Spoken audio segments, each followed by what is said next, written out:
Dzień dobry Państwu, Jacek Borowak, Nordic Street and Live ze studia, bardzo na żywo, z serca Małopolski, z Krakowa. Drodzy Państwo, 12. Kongres Ogólnopolski Ratowników Medycznych rozpoczął się tak naprawdę wczoraj pierwszymi warsztatami, sesją inauguracyjną od godziny 17, trwała do blisko godziny 20, ale już od rana, już dzisiaj pierwsze wykłady, pierwsze spotkania i oczywiście pierwsze aktywności związane z BNZ, czyli z bardzo na żywo. Tym razem z tego miejsca bardzo chciałbym podziękować organizatorom kongresu za zaproszenie, za otwartość, za to, że zdecydowaliście się Państwo na taką bardzo fajną współpracę, że możemy się wspierać, że możemy sobie nawzajem pomagać, że możemy uzupełniać swoje przestrzenie. Całemu zespołu organizującemu kongres chciałbym się bardzo nisko pokłonić i bardzo Wam, drodzy Państwo, podziękować. Nie miejsce i czas, żeby wszystkich wymieniać, ale bardzo serdecznie Was wszystkich witam i najserdeczniej pozdrawiam. Wspomniałem, że właśnie wczoraj rozpoczął się kongres. Wydarzenie bardzo ważne. Na mapie Polski od 12 lat to już musicie Państwo przyznać, że to jest ho. Duże, liczne, ale przede wszystkim merytorycznie dobrze skonstruowane. Wiedza, decyzja, odpowiedzialność. To te trzy słowa, które określają kierunek działania, który właśnie w ramach 12 wydania kongresu będzie miał miejsce się zrealizować i pokazać, jak naprawdę te wyrazy powinny być odmieniane, przez jakie przypadki, jakie liczby i tak dalej, i tak dalej. Będzie mi niezmiernie miło, drodzy Państwo, jeżeli będziecie dzisiaj do nas zaglądać w naszych mediach społecznościowych, Facebook, YouTube, LinkedIn, tam będą pojawiały się te relacje. Oczywiście zachęcam Państwa do tego, żebyście zerknęli na profil kongresu, gdzie pojawiają się piękne zdjęcia. Jest z nami dzisiaj pani fotograf, która robi fantastyczne ujęcia i już wczoraj one zostały złapane, dzisiaj kolejna część. Tak więc zaglądajcie, klikajcie, można też polubić, no to dlaczego nie. Drodzy Państwo, dzisiaj bardzo, kiedy patrzę na program, on jest tak pięknie rozbudowany, tak fantastycznie skonstruowany, nie wiadomo było od czego zacząć, ale pomyśleliśmy sobie w naszej redakcji, że zaczniemy bardzo nietypowo. Spotkamy się, drodzy Państwo, z wyjątkowym gościem, z panią, która na co dzień zajmuje się bardzo ciekawymi kwestiami. Za chwilkę zdradzę tajemnicę, któż to taki, ale pani, która wystąpi za moment tutaj przed kamerą, również będzie miała dzisiaj swój wykład i między innymi na temat tego wykładu będziemy rozmawiać. Drodzy Państwo, panie i panowie, chłopcy i dziewczęta w ratowniczym świecie, pani Monika Tatarczyk jest z nami. Dzień dobry, pani Monika.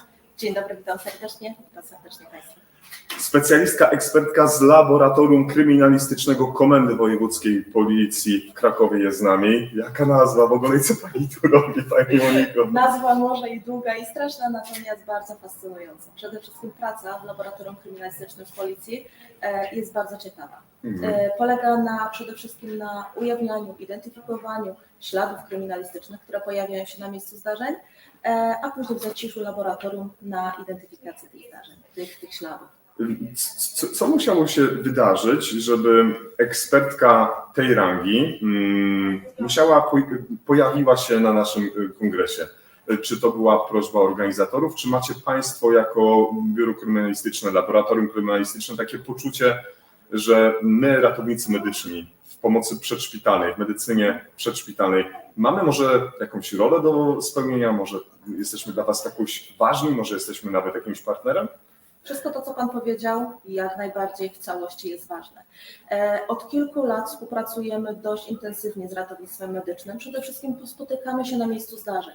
Nierzadko zdarza się taka sytuacja, że ratownik medyczny w pierwszej kolejności przyjeżdża na zdarzenie. Ratuje życie, ratuje zdrowie, a dopiero później my, jako policjanci z Wydziału Kryminalnego, jako technicy kryminalistyki, wchodzimy na to miejsce zdarzenia, gdzie już później powolutku, w cichości analizujemy całą tą sytuację, która się wydarzyła, zbieramy ślady, zabezpieczamy je do dalszych celów procesowych. Dlatego ta współpraca już od dłuższego czasu jest dość intensywna, za co my jako policjanci bardzo dziękujemy, bo od ratowników medycznych wiele się uczymy. Przede wszystkim ratownicy uczą na tej pierwszej pomocy, tego jak reagować, jak pomagać. To jest cenna i nieodzowna wiedza, która nam, policjantom, jest niezwykle potrzebna. No i postanowiliśmy to też w drugą stronę przeprowadzić. Chcieliśmy ratownikom medycznym pokazać, jak później wygląda już nasza praca, właściwie nasza służba na miejscu zdarzenia, kiedy już ten ratownik medyczny pojedzie do kolejnego zdarzenia, będzie miał chwilę na odpoczynek, to wtedy my na miejscu zdarzenia zostajemy, no i działamy. Pojawiło się taki projekt już od dłuższego czasu, gdzie laboratorium kryminalistyczne spotyka się z ratownikami medycznymi. Przede wszystkim to było tutaj z województwa małopolskiego, właściwie bardziej z Krakowa, gdzie przekazywaliśmy tą naszą wiedzę, pokazywaliśmy, czym my się tak na co dzień zajmujemy. Chcieliśmy trochę też naszej tej pasji przekazać i pokazać, jak ta współpraca może w fajny sposób się układać. I podczas ostatniego takiego mojego szkolenia, czy w ogóle takiej rozmowy z ratownikami, wyszedł taki właśnie pomysł, a może by spróbować do większego gremium to przekazać, dla większej tutaj publiczności. I pojawił się ten pomysł tego kongresu. Stwierdziłam, czemu nie, może warto. A wiecie Państwo, że zaczęli z bardzo wysokiego C, bo kongres, 12 kongres, jego organizacja, przebieg, jego historia, to jest jedno z najważniejszych wydarzeń w Polsce. Ja wiem, ktoś by powiedział, że najważniejsze, ale jednak będę bardzo taki, starał się być obiektywny. To macie Państwo świadomość, że to jest naprawdę wysokie loty tego wydarzenia? Zdecydowanie. Pozwoliłam sobie troszeczkę doczytać o tym kongresie. To bardzo dobrze, tak, jak najbardziej. I zdajemy sobie sprawę, że to jest dla Państwa, ale też i dla nas bardzo duże takie przedsięwzięcie i z tym bardziej się cieszymy, że mogliśmy tutaj chociaż na chwileczkę z Państwem uczestniczyć w tych wykładach, szkoleniach i prelekcjach. No właśnie, zanim prelekcje, zanim wykłady, za chwilkę będę chciał zapytać, drodzy Państwo, z czym do nas dzisiaj Pani Monika przyjechała. Ale żeby nie było tak słodko i kolorowo, ile razy jest tak, że przyjeżdżacie na miejsce swojej pracy i przez naszą pracę, którą my z kolei wykonujemy przy pacjentach, medyczne czynności ratunkowe, kiedy musimy wejść do pomieszczenia, miejsca, zdarzenia, ile razy jest tak, że my coś wam tam sknocimy? Ile razy jest tak, że coś tam pod nosem mówicie, a kurczaki, ratowniki tutaj nam pozadeptywali te ślady, coś poprzestawiali, ale proszę o szczerą odpowiedź. Jak często? Coraz rzadziej, naprawdę. Kiedyś, kiedy nie było tej świadomości, kiedy jednak ratownik medyczny wykonywał swoją pracę, później my robiliśmy swoją, może i zdarzały się takie sporadyczne sytuacje, gdzie jednak te ślady, które dla nas były cenne, one zostały gdzieś tam troszeczkę zniszczone. Natomiast pamiętajmy o tej najważniejszej rzeczy, że ratowanie życia i zdrowia ludzkiego jest tutaj najważniejszym celem. Więc cała reszta schodzi na drugi plan. Dlatego my tutaj w żaden sposób tego, broń Boże, nie podważamy, ale właśnie stwierdziliśmy, że spróbujemy pokazać tą naszą stronę, co dla nas jako policjantów Wydziału Dochodzeniowo-Śledczego, czy w ogóle techników kryminalistyki jest istotne na miejscu zdarzenia. Jakie ślady są dla nas ważne, które gdzieś, podejrzewam, zwykły inny obywatel, czy też ratownik medyczny nigdy by nie zwrócił uwagi. To, co dla Państwa może być jakimś odrzutem, chociażby waciki, sączki, którymi obmywa się rany pokrzywdzonego, czy nawet sprawcy, dla nas to jest bardzo cenne źródło materiału dowodowego i informacji, które to w sobie zawiera. No to dobrze, to tak jakbyśmy, nie spoilerując oczywiście, bo online będzie relacjonowany Pani wykład, jak i wszystkie, drodzy Państwo, w ramach 12 kongresu. No ale właśnie, z czym Pani dzisiaj do nas przyjechała i dlaczego akurat taki dobór tematu? Co tam będzie? Czego się dowiemy z tego wykładu? Dziś przyjechałam z takim właściwie nawet nie wykładem, ale bardziej z taką pogawędką, opowiedzeniem, czym my się zajmujemy, czyli ratownik medyczny na miejscu przestępstwa. Państwo jako ratownicy medyczni są na miejscu przestępstwa, a potem my wchodzimy. I jak to się koreluje? Co tutaj jedno z drugim może być połączone, a czego tutaj się jednak nie da, co jednak należy rozdzielić. Jak ratownik medyczny pomaga nam w codziennej pracy i jak może jeszcze bardziej nam pomóc, za co będziemy dozgonnie wdzięczni. Kiedy przypatruje się Pani pewnym rozwiązaniom, które można wprowadzać na przyszłość, legislacja, różnego rodzaju przepisy, rekomendacje, to na podstawie Pani doświadczeń i laboratorium kryminalistycznego, myślę, że wszystkich miejsc w Polsce, ale szczególnie Krakowa, co sugerowalibyście Państwo, jakie rozwiązania, właśnie prawne, legislacyjne, na przyszłość, które by jeszcze bardziej ułatwiały współpracę z pracownikami pracującymi w medycynie przedszpitalnej? Co byście sugerowali? Czy jest jakiś ciekawy pomysł, może jakaś idea, którą nosicie gdzieś pod tym swoim kryminalistycznym sercem? Pomysłów zawsze jest wiele, natomiast na takim teraz, tym początkowym etapie przede wszystkim ta rozmowa. To może nie jest jakiś aspekt prawny, natomiast jest to bardziej ludzki. Rozmowa, kiedy ratownik medyczny wykonuje albo już kończy wykonywać swoją pracę, kiedy my już wchodzimy na to miejsce zdarzenia, aby przekazał nam informację, co zdążył zrobić, gdzie pozostawił właśnie chociażby te waciki do obmywania, czy ubrania zakrwawione, żebyśmy my już w pierwszej kolejności mogli podjąć te działania, żeby tych śladów nie zniszczyć, żeby one były w pierwszej kolejności zabezpieczone. Nierzadko zdarza się tak, co jest oczywiście bardzo słuszne, że ratownik medyczny ratując życie i zdrowie musi rozebrać swojego pacjenta. Tak, dokładnie, gdzieś zostawi te rzeczy. I później w tym całym takim zamieszaniu te ubrania od naszego pacjenta gdzieś mogą powędrować trochę dalej, ktoś je przesunie nogą, no wiadomo, naturalna rzecz. Jesteśmy na miejscu zdarzenia, ratujemy życie i zdrowie i nie ma nic ważniejszego. Później zapomina się o tym, że tak jakby te ubrania gdzieś są na jakimś brzegu, gdzieś w rogu i zanim my podczas naszego całego cyklu przechodzenia z tego miejsca zdarzenia, identyfikowania, zbierania tych śladów kryminalistycznych, dopiero po jakimś czasie możemy dojść do tego, aha, tu są te ubrania. Mija kilka godzin, nierzadko jest to w ciepłych, słonecznych warunkach atmosferycznych i te ubrania już zaczynają same sobie pracować. Więc gdyby była tylko taka rozmowa, czego ja nie mówię, że jej nie ma, bo ona jak najbardziej jest, ale taka fajna, jeszcze większa rozmowa, że tutaj zdjęliśmy ubrania, tutaj jest na przykład nóż zakrwawiony, to by nam już dużo ułatwiło, bo byśmy w pierwszej kolejności się na tym skupili, a dopiero potem byśmy przechodzili dalej. Kiedy obserwuje Pani swoją branżę trochę poza Polską, czy widzimy jakieś przestrzenie, na przykład w Europie, które szczególnie są godne do naśladowania, jeśli chodzi o taką współpracę między medykami a policją zajmującą się tymi zagadkami kryminalnymi? Czy standard w Polsce jest na tyle wysoki, że tutaj nie ma potrzeby podglądać tam, jak jest u innych? Jak to wygląda? Ja uważam, że dokształcać trzeba się zawsze. Czyli kolejna politycznie poprawna odpowiedź padła. Ale również uważam, że Polska jest na bardzo dobrym poziomie, zarówno jeżeli chodzi o ratownictwo medyczne, o służby medyczne, jak i o policję. Cały czas gdzieś się doszkalamy, douczamy się. Sprzęt jest coraz wyższej jakości.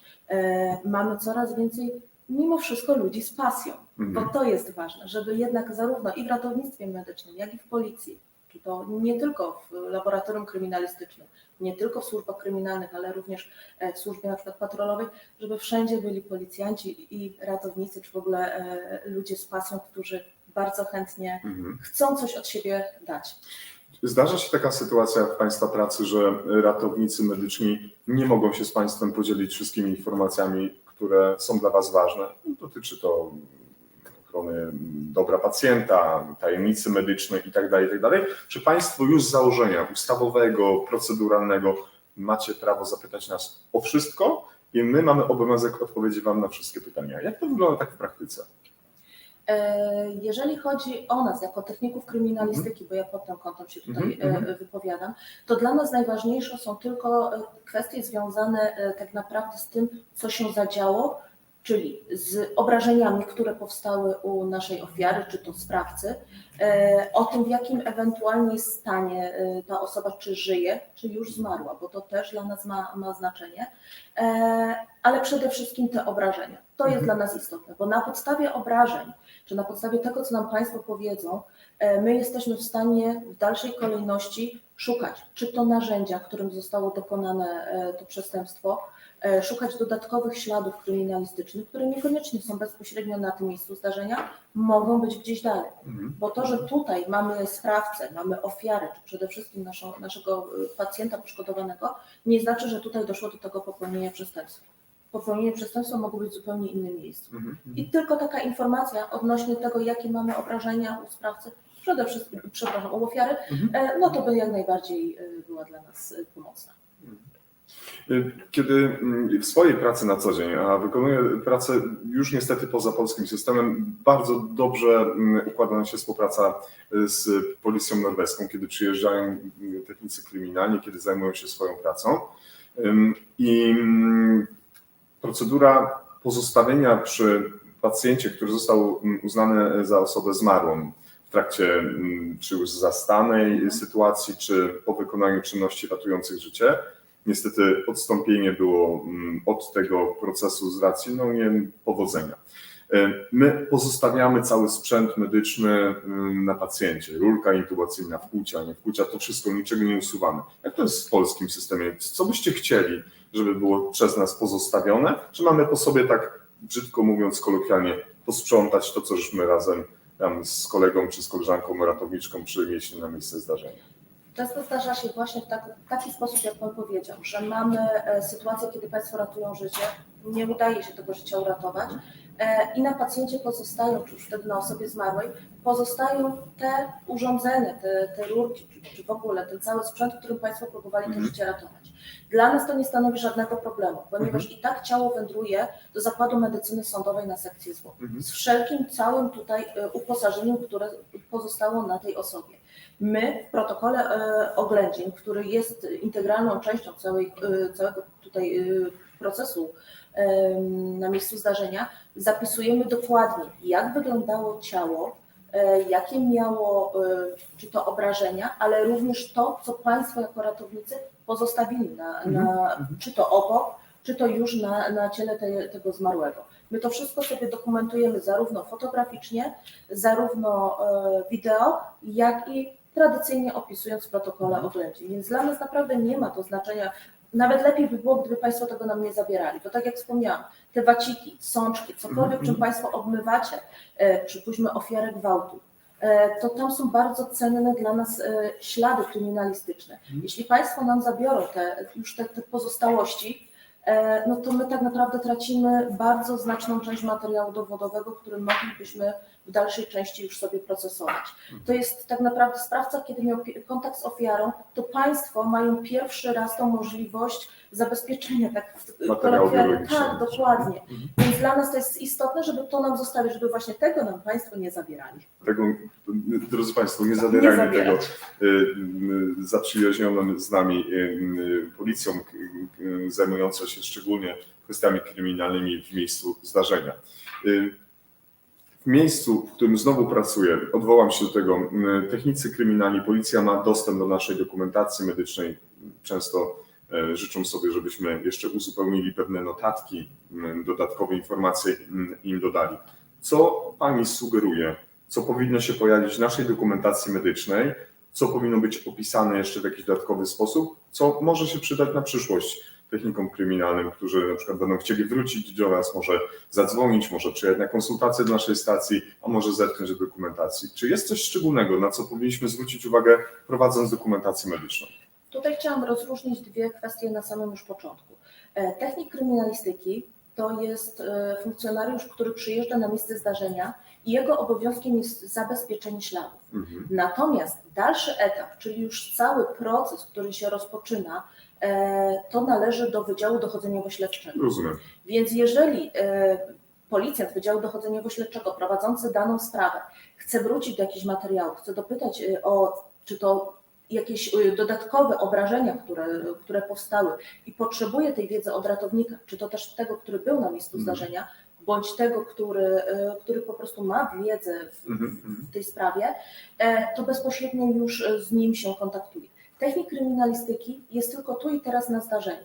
On jest tak naprawdę tylko po to, żeby zabezpieczyć te ślady, które się znajdują. Wiadomo, jeżeli jest później ponowny proces oględzin, bo też może być taka sytuacja, że mamy ponowne oględziny, to technik jedzie jeszcze raz na zdarzenie, na to miejsce. Natomiast w tych konkretnych przypadkach to jest pytanie bardziej do policjantów z Wydziału Dochodzeniowo-Śledczego. Nic nie stoi na przeszkodzie, żeby w przyszłości takich policjantów z Wydziału Dochodzeniowo-Śledczego zaprosić do Enterlife i z nimi porozmawiać na ten temat, bo to są bardzo ciekawe kwestie. Pani sekretarz Jagoda Nowak dzisiaj realizuje naszą audycję. Ile mamy jeszcze czasu? No. Tyle mamy czasu. To chciałbym jeszcze na koniec Panią Monikę zapytać, dlaczego taki zawód, a nie na przykład ratownik medyczny albo ratowniczka medyczna? Czy to jest kwestia tego, że lubi Pani rozwiązywać zagadki, czy lubi Pani zbierać te materiały, być taka w tym skrupulatna? Może ktoś nas ogląda, kto by może chciał w przyszłości zostać pracownikiem laboratorium kryminalistycznego Komendy Wojewódzkiej Policji w Krakowie. Bardzo dobrze, że Pan tego nauczył. Przede wszystkim jest to pasja do kryminalistyki. I ona nie urodziła się u mnie od razu, nie wiem, w wieku przedszkolnym, tylko zaczęła ewoluować wtedy, kiedy robiłam studia. Jestem studentką prawa, byłam studentką prawa, jestem magistrem prawa, więc zajęłam się kryminalistyką już na studiach. I to spowodowało, że tak naprawdę ta kryminalistyka gdzieś u mnie zaczęła coraz więcej czasu zajmować, bo zaczęła mnie po prostu interesować i chciałam się dowiadywać czegoś więcej. W efekcie zostałam policjantką, bo to jest tutaj też taka kluczowa kwestia, żeby być jednak funkcjonariuszem policji, a później trafiłam do laboratorium kryminalistycznego, gdzie już powolutku zaczęłam wdrażać się we wszystko. A może Pani przejdzie na tą naszą czerwoną stronę mocy? Ratowników potrzeba i ratowniczek. A może Pan przejdzie na naszą niebieską stronę mocy? A nawet widzicie Państwo kolor garsonki pani Moniki jest w takim kolorze, że policjantem jeszcze, no nie wiem, tego jeszcze w życiu nie Poza anteną, porozmawiamy. A może tak się uda. Pani Moniko, życzę Pani dzisiaj przemiłego spotkania z ratownikami i ratowniczkami medycznymi z całej Polski. Kolegium Maksimum, w którym dzisiaj jesteśmy, pęka w szwach. Nie wiem, jak Bardzo mnie to cieszy. ja dwukrotnie występowałem przed publicznością tutaj i za każdym razem to była taka trema, że naprawdę ho. Mam nadzieję, że dzisiaj tej tremy odrobinę też Pani będzie miała, no ale jako ekspertka, specjalistka pracująca w warunkach trudnych, myślę, że Pani poradzi po mistrzowsku. Proszę trzymać kciuki. Będziemy bardzo mocno. Drodzy Państwo, za chwilkę dokona się taki proces podpisania tutaj na tym naszym banerze. Zwróćcie, drodzy widzowie i słuchacze, uwagę na zdjęcia, które z pewnością dzisiaj zostaną zamieszczone. Z tego procesu Państwa i moim gościem była Pani Monika Tatarczyk z Laboratorium Kryminalistycznego Komendy Wojewódzkiej Policji w Krakowie. Dziękuję Pani Moniko za rozmowę. Bardzo również dziękuję. Drodzy Państwo, dzisiaj w ciągu dnia będzie wejść kilka, bo to tak jest różnie. Kiedy mamy zaplanowanych spotkań wiele, okazuje się, że nagle ktoś musi gdzieś szybciej wyjechać, ktoś musi wrócić, ktoś nagle odbiera telefon i pędzi. Więc nie chcielibyśmy Państwa pozostawiać z taką konkretną informacją dokładnie co do sekundy, czy dokładnie jaka osoba będzie, bo ten cały czas się plan nam trochę zmienia, bo kongres to jest takim bardzo energicznym wydarzeniem, bardzo mocno dynamicznie zmieniającym się w czasie. Postaramy się Was, drodzy widzowie i słuchacze, update'ować, a już za moment, już za chwilę zapraszam Państwa do tego, żebyście mogli zerknąć na stronę internetową kongresu, gdzie jeszcze chyba można online dołączyć, więc jeżeli będziecie mieli ochotę posłuchać rozmowy Pani Moniki i obejrzeć inne wykłady, zachęcam Państwa do tego najserdeczniej. Zatem dziękuję Państwu już teraz za uwagę. Do usłyszenia i do zobaczenia już niebawem na antenie NT Live ponownie.